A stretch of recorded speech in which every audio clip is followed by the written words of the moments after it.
இதுதான் அந்த சஸ்பென்ஷன் வந்து லிஃப்ட் பண்ணுறது. இப்போ பாருங்கள், அமுக்கிறேன். ஸோ உங்களுக்கு தெரியுதா லிஃப்ட் ஆகுறது?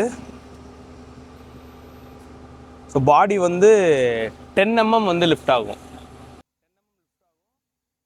இது இன்கேஸ் ஏதாச்சும் நம்ம ஒரு பம்பில் போகிறோம் இல்லாட்டினா பேட் ரோட்ஸில் போகிறோம் அப்படின்னா இது ரொம்பவே யூஸ்ஃபுல்லாக இருக்கும். டிரைவர்ஸ்க்குன்னு இன்னும் ஸ்பெஷலாக பார்த்தோன்னா இங்கே பார்த்தீங்கன்னா மொத்தம் 4 லிவர்ஸ் இருக்கும். இது வந்து ஆக்சிலேட்டர். ஸோ ரோலில் கொடுத்துருக்காங்க, நம்மளுக்கு இன்னும் ஈஸியாகவே இருக்கும் டிரைவர்ஸ் ப்ரெஸ் பண்ணுறப்ப.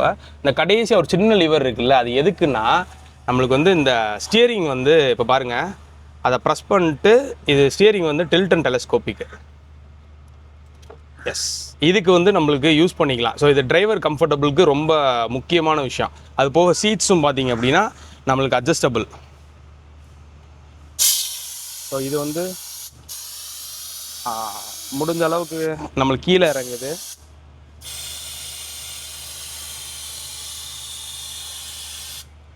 ஸோ இது வந்து அப் அண்ட் டவுன் மோஷனு. இது வந்து நம்மளுக்கு ரிக்ளைனருக்கு ஆப்ஷனுக்கு இங்கே வந்துடுது. அது போக ஃப்ரண்ட் அண்ட் பேக் வந்து இங்கே கொடுத்துருக்காங்க. ஸோ இது எல்லாமே டிரைவருக்கு ஒரு நல்ல கம்ஃபர்டபுளாக தான் வந்துட்டு வால்வோ வந்து கொடுத்துருக்காங்க.